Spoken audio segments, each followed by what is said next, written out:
Greetings, beautiful people. Welcome to 321 No Kiddin, your gambling recovery podcast. Bobby the Awesome here. As you probably know, we're working on recovery Dharma, or at least learning about recovery Dharma, thanks to the book I bought last year. And we are working on the Eightfold path, and we are just going into the last of the ethical group, which is Wise Livelihood. The first two were wise speech and wise action. So here goes on Wise Livelihood. The final factor in the ethical group is Wise Livelihood, which focuses on how we support ourselves in the world. Again, the intent is to avoid causing harm. For most of us, our work occupies so much of our time and attention, so how we choose to make a living takes on special importance.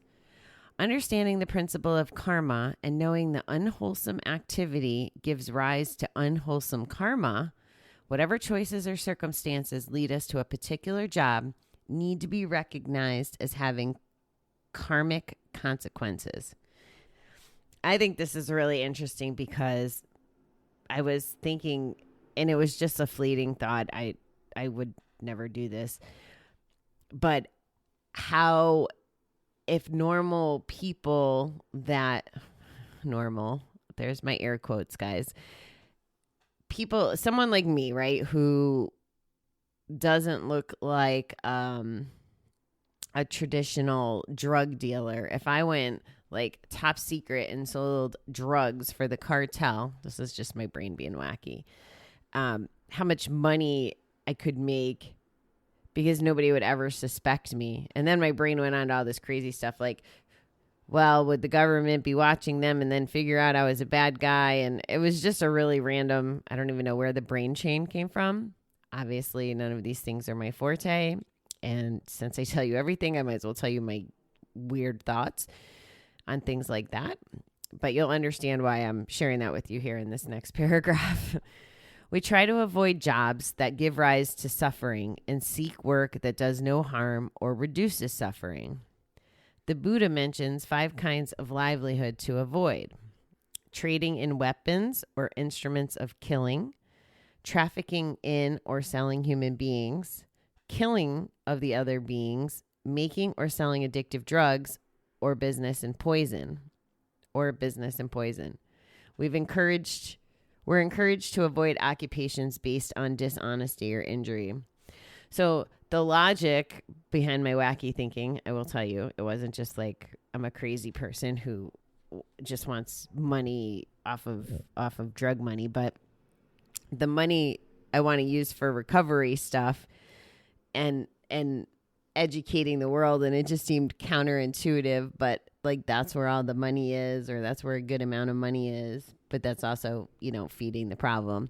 And I also thought about like I could, like dispose the drugs and switch it out for other stuff, but then I'd probably end up dead before I could do my good work because somebody would kill me because they were fake drugs.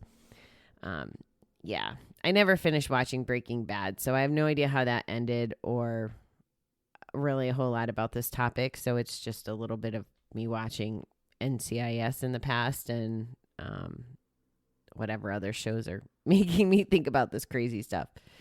All right. Sorry. Back to Wise Livelihood. Whatever our job is, we can practice it mindfully with an intention of no harm, of easing suffering, and of compassion. This means developing an attitude towards our occupation beyond just the money we make. We can develop an approach of service and caring about the effects of our actions on others, both within and outside our workplaces. Wise livelihood is not about judging ourselves or others for their choice of work or for trying to limit their choices. Instead, we try to understand why and how we engage in whatever occupation we practice. Whatever work we do, we can maintain an intention of benefiting others. So in my job, my day job, I'm a flower buyer. It's called category manager. So I'm in charge of things like the outdoor product and balloons and seeds, vases, all kinds of weird stuff. Anything that essentially isn't live flowers. although I manage part of the business related to that as well.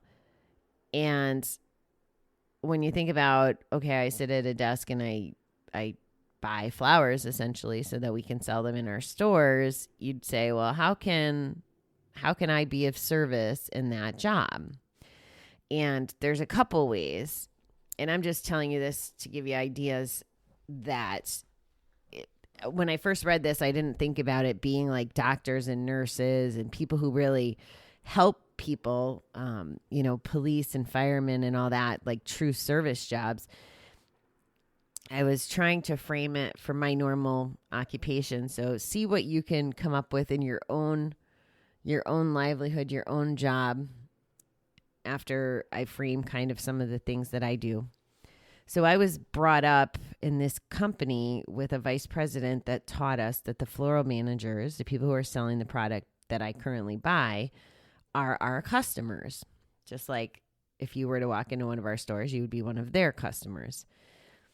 And once I adopted that mentality, which makes complete sense to me, because my job at the office is just to make their jobs easier. They're really, running the front lines, is what can I do to help them? So that's how I position myself at my desk. And some examples might be if they're always getting in trouble for not getting their bills to accounting on time, I might create a process that streamlines that, which I didn't do that yet, but I have helped them with like inventory. Instead of manually doing it, now they get to just shoot it on this gun and it takes a lot less time. So that's being of service to them and making their job easier. Instead of sending cases of product, I might send stuff on racks so they don't have to unpack all those boxes and send them, and bring the cardboard to the back of the store, which adds more steps and more stress. Or we might put together programs that help them with the brides, making packages or ways for them to order things easier or at a better cost. So there's different ways. And one of my biggest things, and of course I haven't done it with COVID, and it hasn't been much the last year, is I go out to the stores and I generally ride with the people that we call our specialists, which is kind of the supervision for the store people on the front lines. And I'll ride with them and I'll listen to what they have to say so that we can improve processes.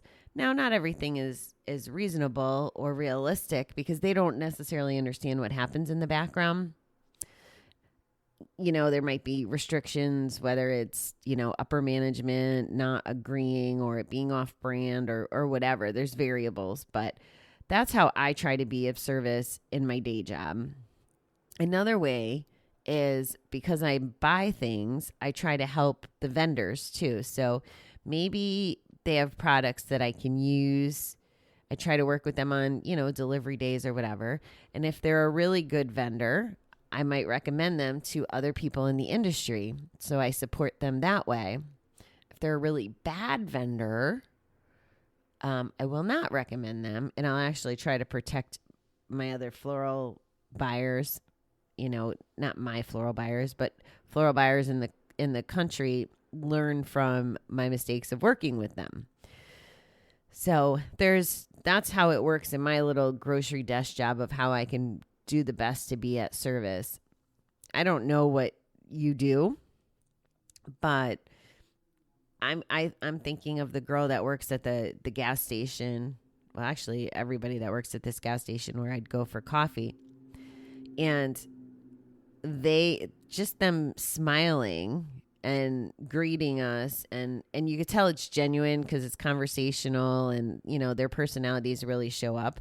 That's them being of service, not just in the way of ringing us out, but if I walked in there and somebody's grumpy, and it's funny because there's two different stores. And when I was still buying smokes, I preferred the one store where I got my coffee because everybody was friendly and awesome. When they were out, I had to go to this other store, and this girl always had this wretched, bitch face.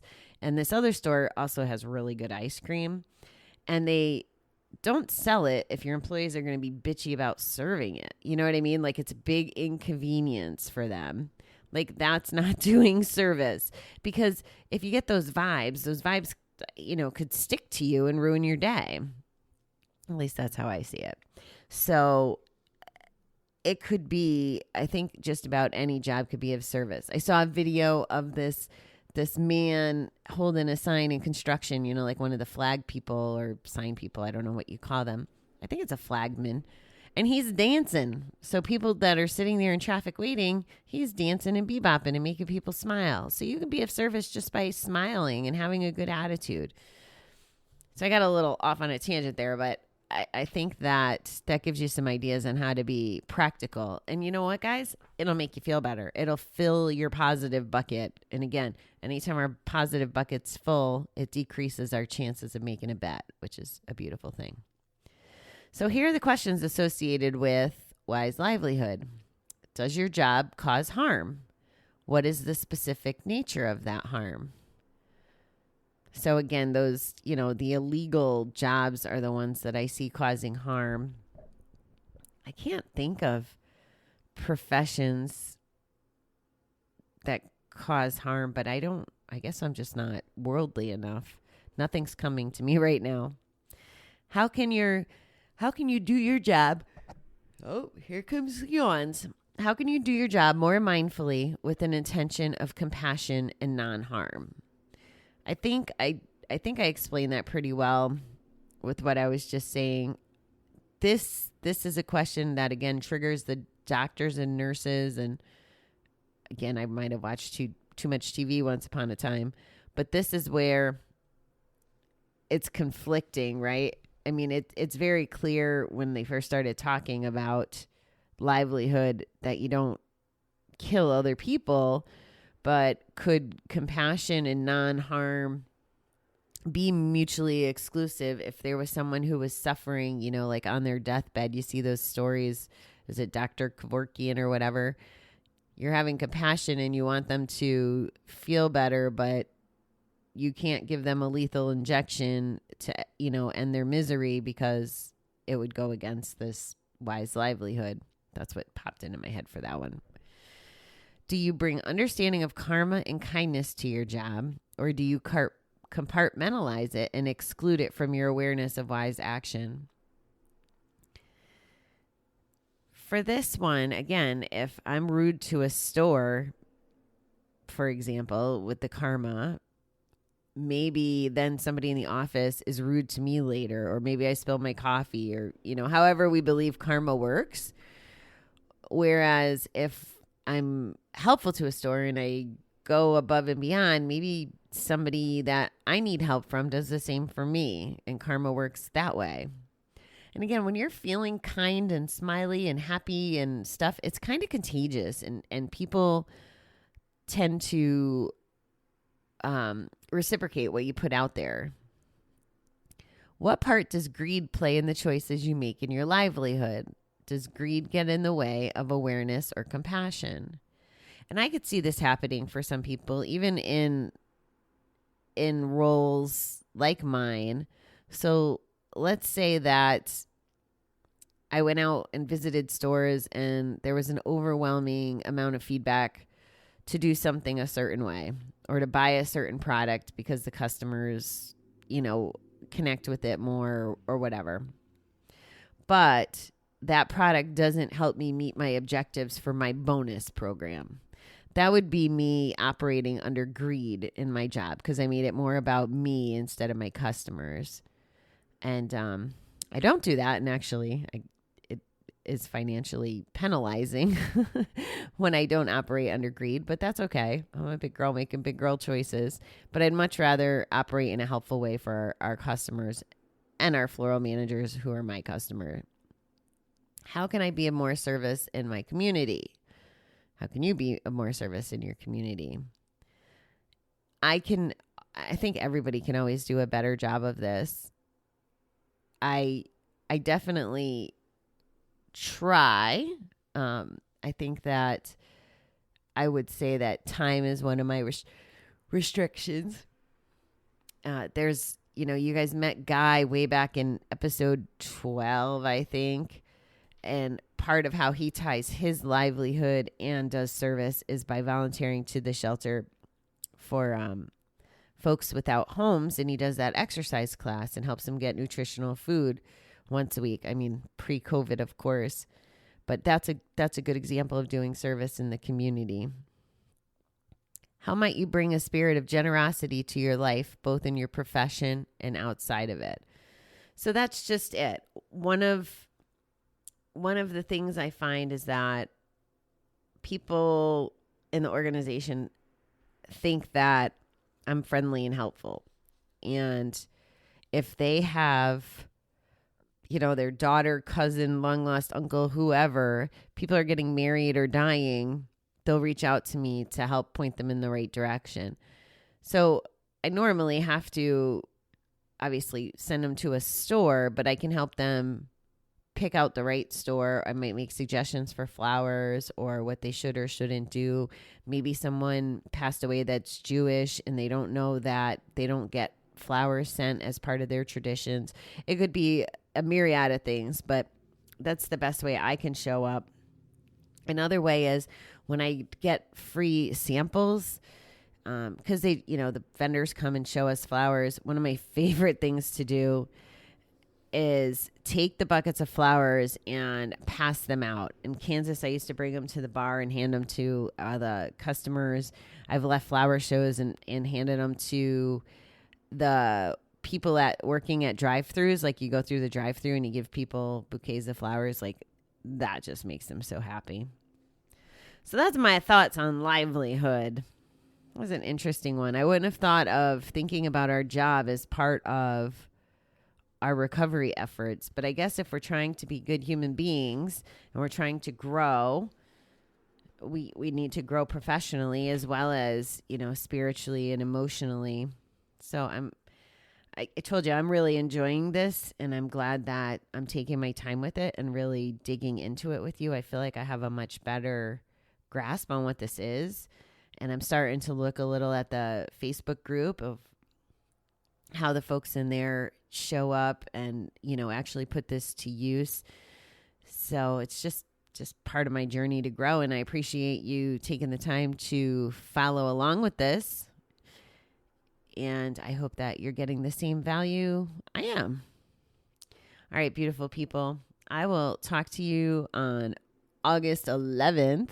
Have a wonderful evening or morning, whatever it is. I don't know that anybody's ever going to break me out of the habit of referring to the time of day I record and putting it in the show, even though the show could be listened to 30 years from now and it'd be a different time of day altogether. Who knows? Anyway, I hope you have a good one, beautiful people. I will talk to you later. Thanks.